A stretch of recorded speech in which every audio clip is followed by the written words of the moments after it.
The roll-down door came down so fast it sounded like the building had been shot. Wren Kovac was on her knees at the back bench, with a time lock open in front of her, and a jeweler's loop screwed into her right eye, and the noise took the loop out of her socket and put it on the concrete. 9 at night, Mifflin Street. Then there were 3 men inside her shop, and the smell of the shop changed because men who move like that carry rain and gun oil and other people's cigarettes. She got one hand on the pry bar under the bench. She had time to lift it 4 inches. "Do not," a voice said from the dark by the door. Not loud, not angry. The voice of a man reading a weather report. "You will only make one of them nervous, and then I have to be patient with him afterward, and I am not in a patient hour." They did not hit her. They took the bar out of her hand, tied her wrists behind her, and put a hood over her head that smelled faintly of laundry soap. Then the van. 20 minutes, give or take. She counted because counting was the only work available to her. 2 long lefts, bad pavement, the hollow boom of going under something. When they took her out, the ground had stopped being asphalt and become stone, and the air went wet and mineral and old. The hood came off. She was in a basement built when men still believed money was a physical substance that had to be guarded like a body. Marble stairs, wide enough for a horse. High on the far wall, the ghost of gold letters pried off long ago, so that all that was left was their shadow. Keystone Fidelity Savings and Trust. There were men on the stairs, and above them at street level, a great many more. And at the end of the room was the door. It stood in a steel frame set into the wall like a mouth and a face. Round-cornered. 16 inches of laminated plate, and she knew that at a glance the way a doctor knows a limp. And somebody had done something obscene to it. The entire seam had been welded, not tacked, laid down in fat, ugly, competent beads run twice 20 years of dust settled into the ripples. Somebody had murdered that door and left the body standing up. "It is a Kovac lock," the voice said. He came out from behind the men, and the room adjusted around him, the way a room does around a certain kind of person. Which is to say, nobody looked directly at him. Tall, heavy through the shoulders, in a dark overcoat that had been wet for hours. Black hair going gray at the temples, a jaw like a shelf, a mouth trained out of doing anything at all. The eyes were the part she would remember, pale gray, almost no color in them, and not cruel. That was the problem. Cruel she had seen. These were simply finished with things. Everyone in South Philadelphia knew Elias Draghi the way everyone knows where the river is. He crouched and set something on the stone at her feet. A canvas tool roll, oiled, softened to the color of weak tea, 3 of the ties replaced with bootlace. He let it fall open, and the tools lay there with 40 years of hands on them. The brass-headed hammer, the picks, the 2 curved feeler wires, the drill collar her father had turned himself on a lathe 4 blocks from where she had been standing an hour ago. She stopped breathing. Actually stopped, and had to start again on purpose. She had been 12 the last time she saw that roll. It was on the bench the morning of the funeral, and gone by that night, and her aunt had told her gently that men steal from the dead. "Your hands come free in a moment," Elias Draghi said. "Look at me first." She looked at him. "Above us there are 40 men, and a thermal lance lit and waiting," he said. "When I walk back up those stairs, either that door is open, or I give the order and they cut it and what is behind it burns. And if it burns, then a great many people who are alive tonight will not be alive at the end of the month." He checked the plain steel watch on his wrist. "You have 6 minutes." Somebody cut the tie. She did the one thing that had ever kept her steady in her life, which was to look at the work instead of at the people. The welds were gone. Somebody had spent the whole day on that seam with a grinder, chasing the beads down to bright metal. And the floor was drifted gray with cutting dust. "You already opened it," she said. "We opened the seam. The door has not moved a 1/4 inch. Tell me why." She put her palm on the plate, and the cold came through her hand and into her shoulder like water. No keyhole. In the center, where a dial should have been, a plain brass rose with a spindle hole behind it, and nothing there at all. "The dial is a lie. He always did that. Put a dial where your eye goes and hang the real work 11 inches off to the side, so a man with a drill spends a whole night in a hole that goes nowhere." 5 minutes. She knelt in the dust and put both hands into her father's tool roll, and it was like putting her hands into warm water. The handles knew her. Tools wear to a person. And if you have held the same hammer at 6 and at 11 and at 31, the wood comes into your palm and tells you where to hold it. Her eyes went hot. She shut it down. Not here, not in front of him. She took the 2 curved wires, went in through the spindle hole, turned her face from the door, and closed her eyes.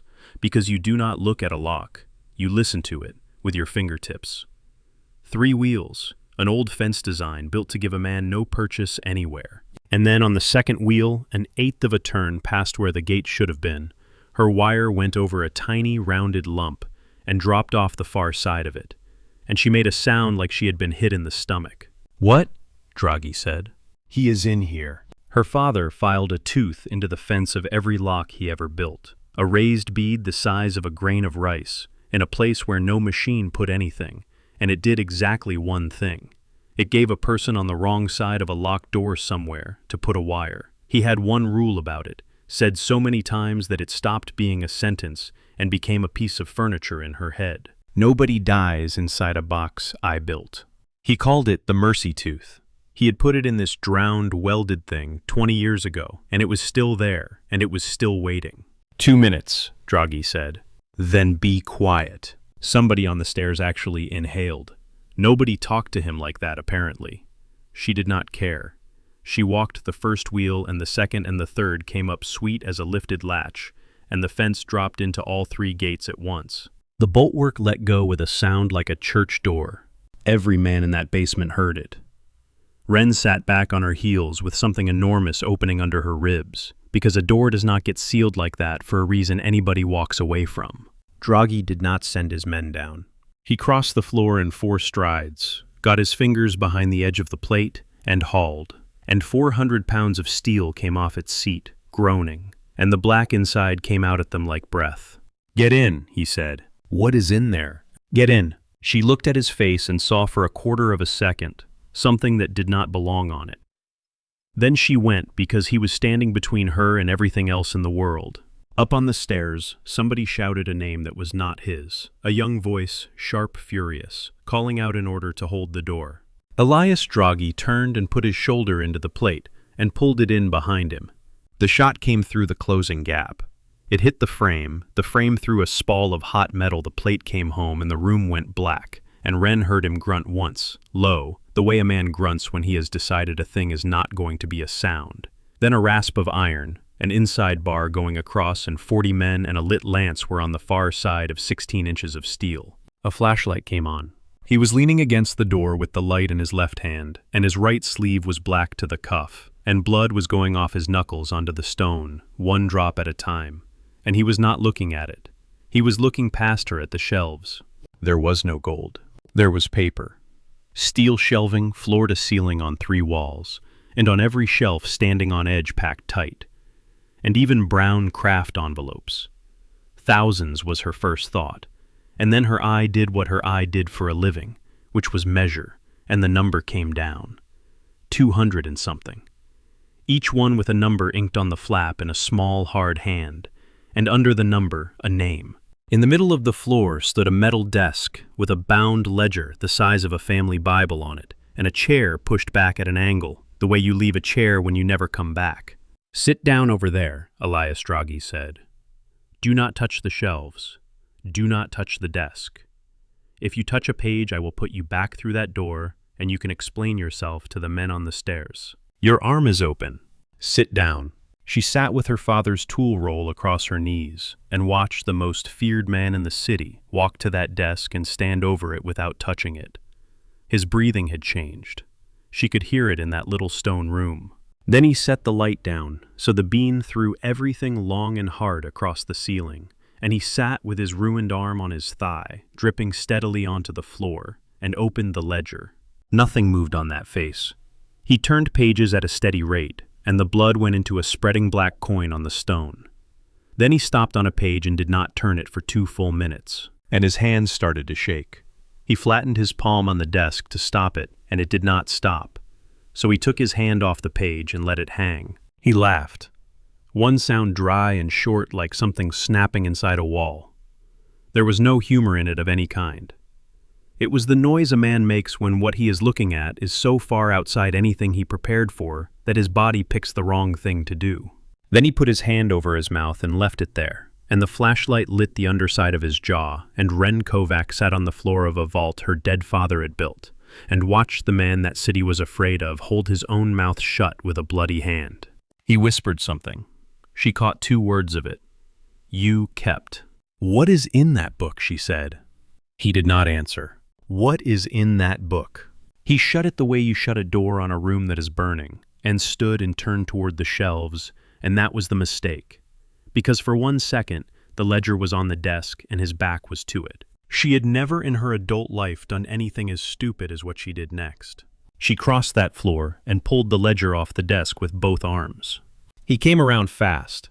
She had half a second and she used it to get her thumb in the top edge and drag it open, and she got the first line before his hand closed on the cover. A column of names ruled by hand. A date, a name, a second name, a city, and a small notation at the end of each line. The first entry sat at the top of the page in ink gone brown in a hand that pressed hard. Anton Kovac, Ilona Kovac. Her father and her mother spelled right her mother's the Hungarian way, with the accent her teachers never managed, side by side, on a line in a book in a room that had been sealed for 20 years. Beside them was the date of the fire. The night the car went off the ramp at Passyunk and burned down to the frame, with both of them in it. The date she had been looking at on a headstone since she was 12 years old. And after it, 3 letters she could not read the meaning of. ALV. Then his hand came down flat on the page and the book was gone out of her arms. "Those are my parents," she said. Her voice came out of somebody else. "Why are my parents in your book?" For the first time all night, Elias Draghi looked at her like she was a person. "Sit down, Miss Kovac," he said quietly. "You are going to be in here a long time." He put the ledger inside his coat, buttoned it, and sat down on the floor with his back against the door. And that was the end of the conversation for a long time. She learned 2 things in the first hour: that she could scream at a man like that, and that it did not work. "You have my father's tools." That one landed somewhere. A flicker at the corner of the jaw, and then it was gone under the water. "Sit down," he said. "You are burning air you will want later." The second hour was the blood. She watched the black coin on the stone widen, and did the arithmetic of how long a thing has before it fails. Then she crossed the room and crouched in front of him without asking, and his good hand came up fast and stopped an inch from her throat. "Go ahead," she said. "That will speed it up nicely." They stayed exactly like that for a second and a half. His eyes were not gray up close. They were the color of the river in February. "You are going to pass out. Then I am sealed in a stone room with a dead man a door I can open, and 40 of his friends on the other side of it. So you will let me tie that off, and you will keep being unpleasant while I do it, and we will both pretend nothing happened." He took his hand down. She cut her own sleeve off at the shoulder with the sheath knife from her father's roll, and pushed his coat back. The spall had opened a trench across the top of his forearm, deep enough to show her something pale she did not look at twice. Under the fresh blood, the skin of that arm looked like a map of a country that had been at war a long time.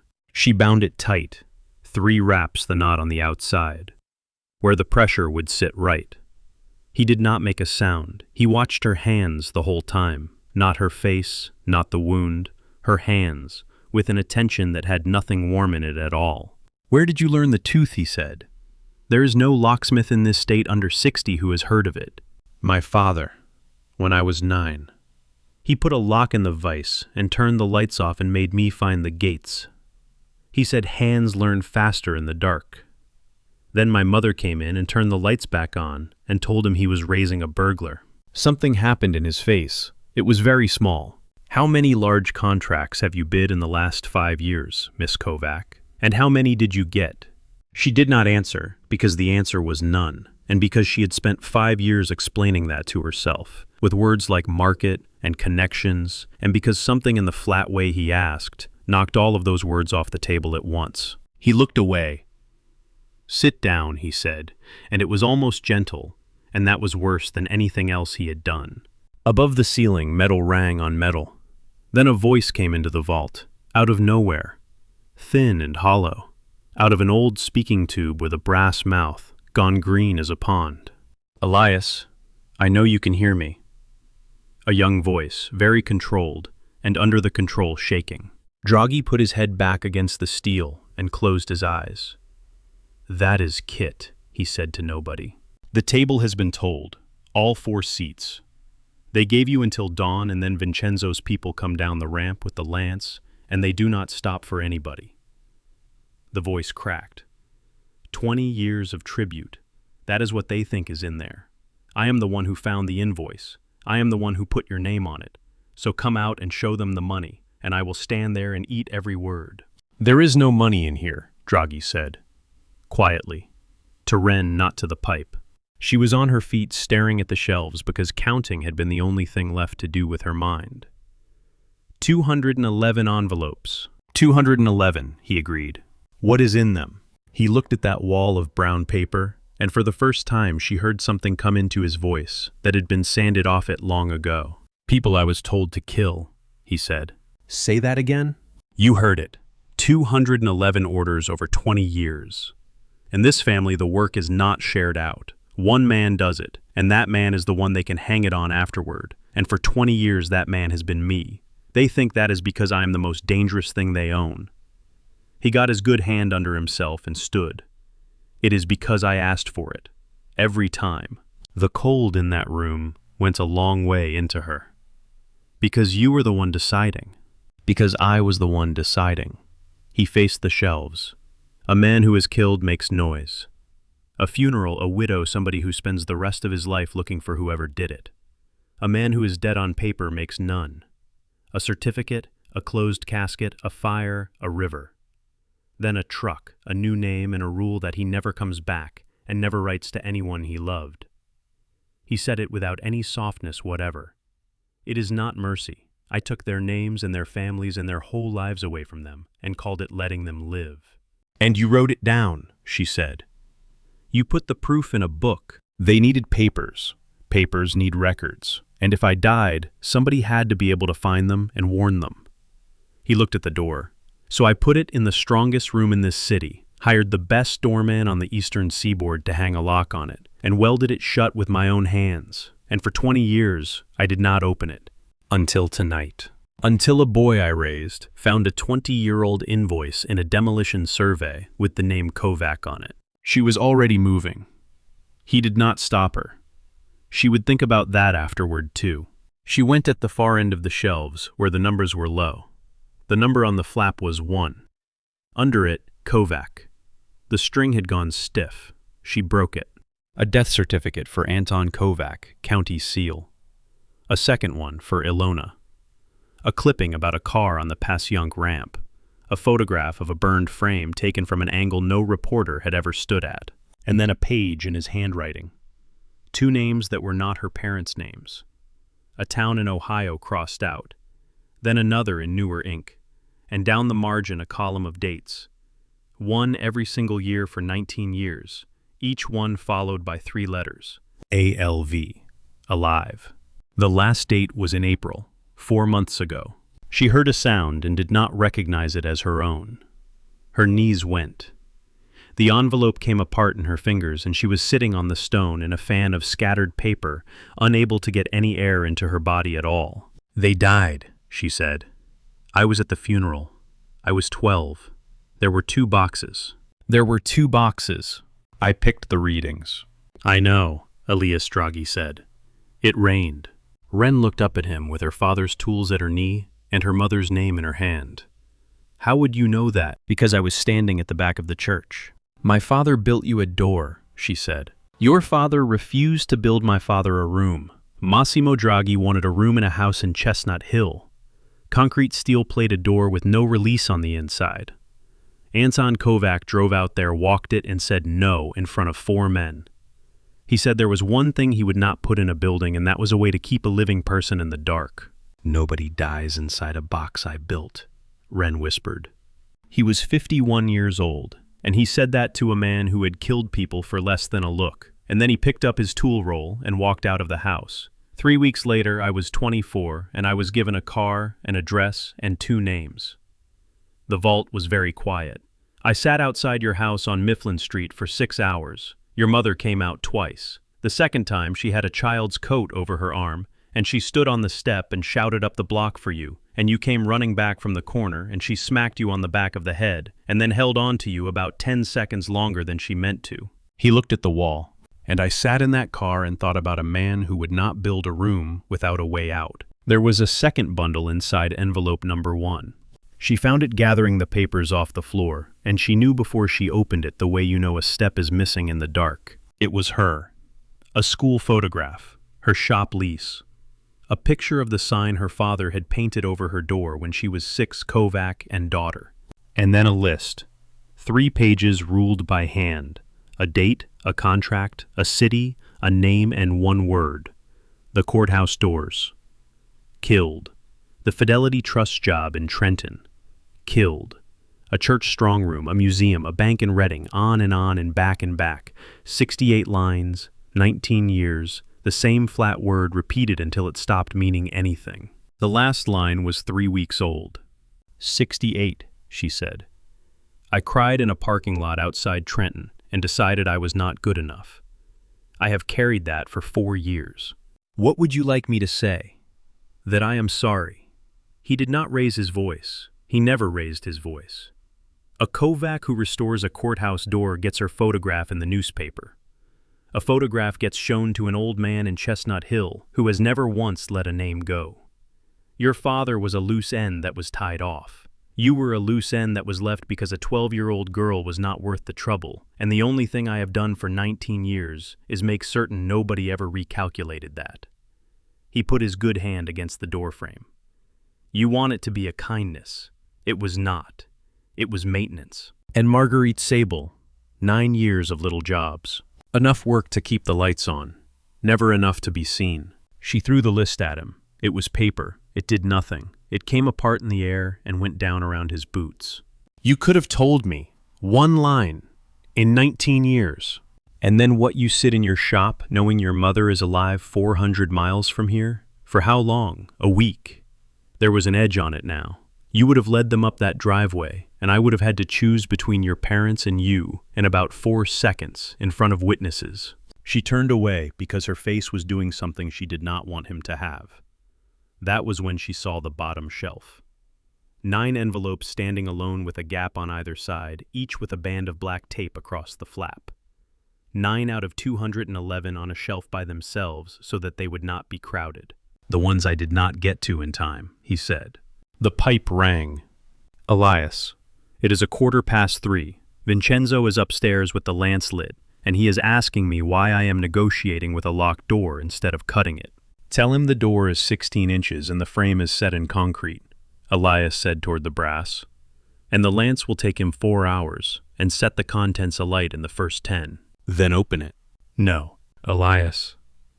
Something came apart in the boy's voice. I have known you since I was 7 years old. You are the only thing I have ever had. Tell me there is money in that room. Say the word and I will swear to it in front of all of them, and never ask you again as long as I live. Elias Draghi stood with his forehead against the steel and his bandaged arm hanging and said nothing at all. And after a while the pipe went quiet. And Wren understood that at dawn that door was coming open no matter what either of them wanted, and that there were exactly 2 things in that room which could not both come out of it. He took a lighter out of his coat pocket. He did it so calmly that she was 3 steps across the floor before her mind caught up with her body, and she got both hands on his wrist and put her whole weight on it. 1 door and no vent, she said. Do you know what 211 envelopes of dry paper does to the air in a stone box? You will not even get to watch it finish. I know exactly what it does. She let go of his wrist like it was hot. That was the plan. From the second you pulled that door shut, they cannot read what is not there. At dawn, you take the bar off and walk up with your hands where they can see them, and you say the girl was made to open a door and the room was empty. Kit will believe you, because Kit will need to. And you, I am the man who welded it shut.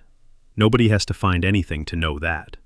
She understood then that Elias Draghi had walked into that building fully intending never to walk out of it, and that everything since had been him waiting for the correct hour. No, she said, and turned for the shelves. You had 6 minutes for me. Now you give me 4 hours. What are you doing? 109. He came off the door faster than a man with that much blood on the stone should have moved. Do not. You said the boy's mother died in a fire when he was 7, and that you took him in that same night. Her hands went along the flaps. 98. 104. That is a very particular story to be telling 20 years later in the same room as this shelf. Wren. Her name. First time. It went through her like a nail, and she did not stop moving. I have never used one of them, he said, and his voice had lost its floor. Not for leverage, not for a debt, not for my own life. It is the only clean thing I have. Wren pulled the envelope out. Then it is a good thing it is not you doing it. She sat down with her back against the shelving and untied the string, and after a moment, he lowered himself down beside her, close enough that his shoulder was almost against hers, because he could not stand anymore. Deirdre Vasco. A death certificate. A clipping about a house fire on Rittner Street. A photograph of a young woman with a wide mouth and a boy in her lap. And a page in his handwriting with a name that was not hers, a town and 19 dates down the margin, every one followed by 3 letters. The last was April. Read it out, Elias said. You can read. My hand is not steady enough to hold the page. He reported it like a fault in a machine. Read it out. So she read it. The town was Reading, an hour and a quarter up the turnpike, close enough that a boy who had spent 20 years believing he watched his mother burn had driven past the exit sign for it 1,000 times. His father was mine. Same table, same year, Elias said with his eyes shut. She was told to go quietly, and she would not go quietly, so they added her name, and then they added the boy's, and the boy was 7. A child who vanishes is a child somebody keeps looking for. A child standing right there in the care of the man who was sent to do it is a closed matter, so I kept him where all of them could see him. For 20 years. Wren turned her head. He was already turned toward her, closer than she had understood the light behind him, so that all she had of his face was its shape and the shine of one eye. That is why you left me my shop, she said, standing right there, where everyone could see me, so they would stop looking. Yes. Something moved in the air between them, and his good hand came up, and she felt the heat of it near her jaw, near enough that her skin knew it, and it stopped.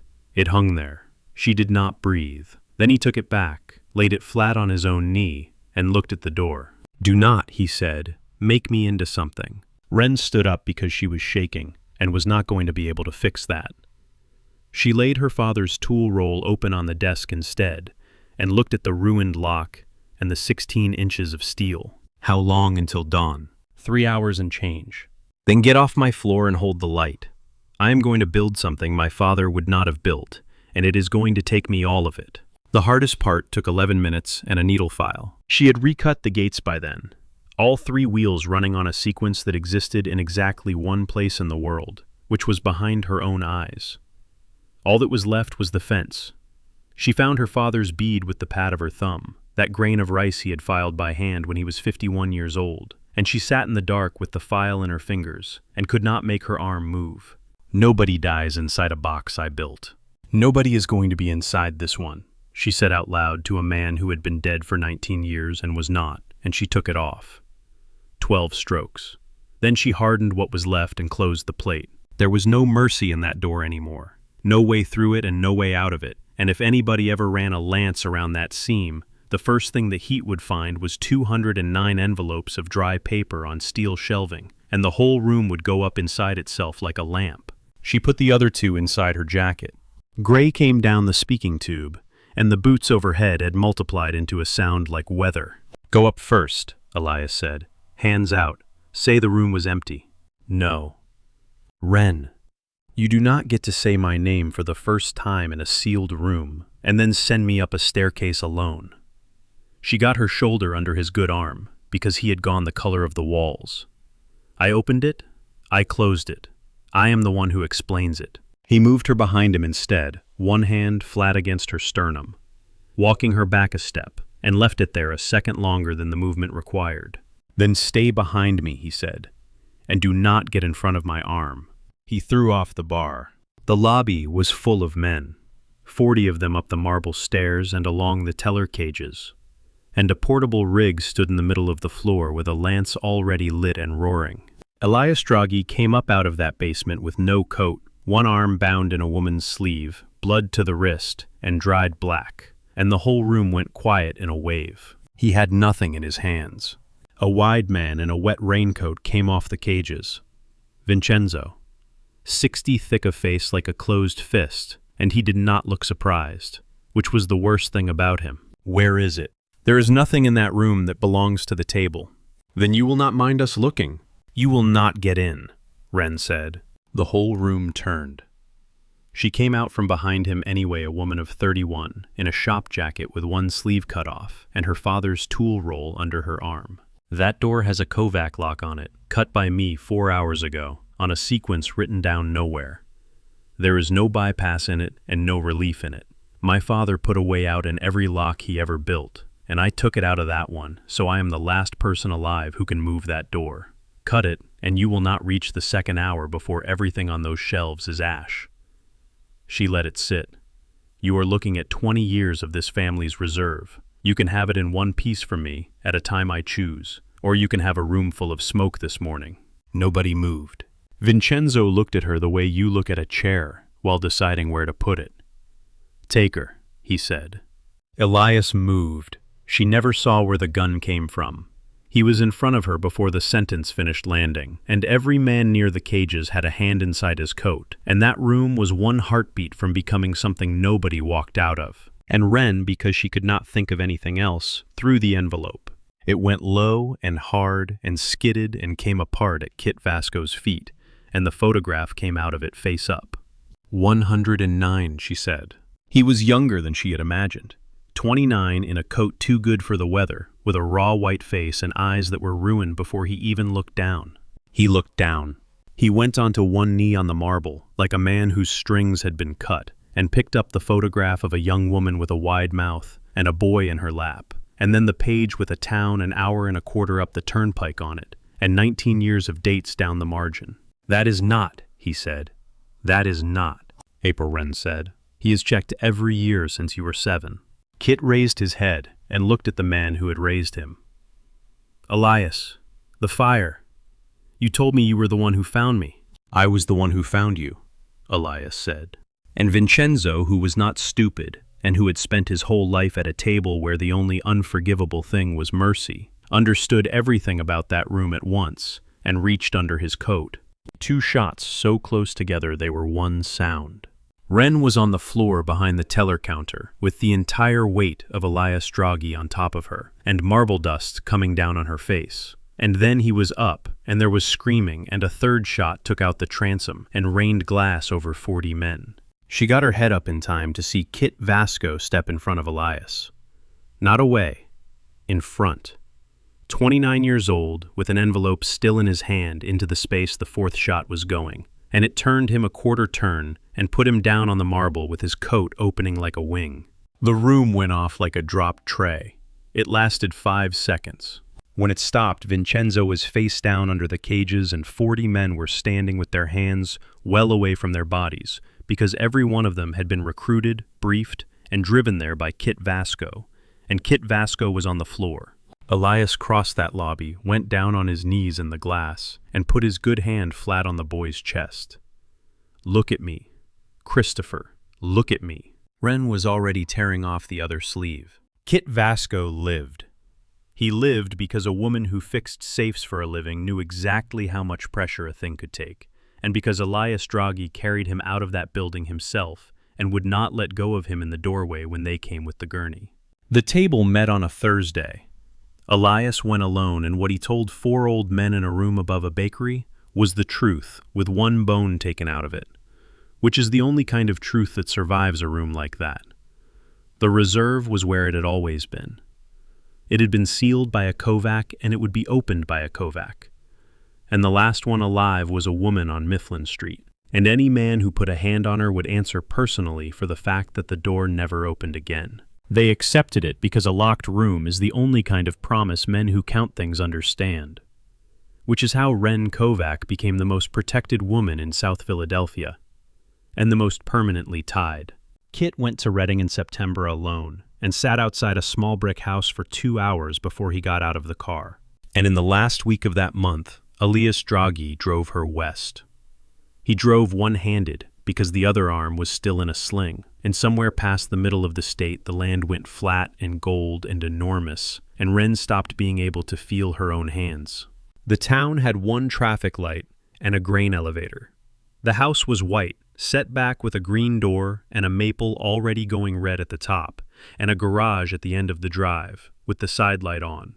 He stopped at the curb and did not shut off the engine. "I will be here." "You are not coming in." "No, I am the man who did it, both halves of it. He will know me the second he sees me, and today is not going to be about me." Wren sat with her hand on the door. "Every April you drove out here and looked at this house and wrote 3 letters on a page and turned around and drove home. And you never once knocked." "I have spent 20 years putting things away where they would be safe," he said, and his voice was not level anymore. "I have never once opened anything I put away. It is the only skill I have." She got out. She got halfway up that walk on legs she could not feel, and then the side door of the garage opened because somebody in there had heard a car, and a man came out wiping his hands on a rag. He was old. That was what took her at the knees. 70s stooped in the left shoulder, his hair gone white, and there was a lock and a vise on the bench behind him, and he stood in that doorway with the rag in his hands and did not move at all. Then the screen door banged, and a woman's voice said her name, the Hungarian way, the way nobody had said it in 19 years, and Wren Kovac stopped being 31 years old. She was in that drive a long time. When she came back down the walk, it was almost dark. Her father was standing at the gate with his hand on the post, and Elias was waiting at the car with his head slightly down the way a man waits for a sentence. Anton Kovac looked at him across 20 feet of gravel. "You took my tools." "I did." "Did she get them back?" "She has them." Her father nodded slowly twice and went back up the drive to the garage without another word, and that was all Wren ever got out of him about it that night or any other. She walked to the car. Elias straightened. "I can come back in the morning," he started, "or in a week, or not at all. Whatever you want." She took his hand. That was all she did. She took his good hand off the roof of the car and held it in both of hers. And she felt every single thing he had been holding still for 20 years come through his arm at once, and he shut his eyes. "You are done putting things away," she said. "I do not know how to do anything else." "That is fine." Wren stepped in until there was nothing left between them, and put her forehead against his jaw and felt him stop breathing. "I open things. That is the whole job. You will get used to it." And Elias Draghi, who had not touched another human being on purpose since he was 24 years old, put his bandaged arm around her under a maple going red with the light still on in the garage behind them, and held on. "If this one kept you to the end, stay a little longer. There's another story waiting, and it opens with a woman who should never have answered the door at 2 in the morning.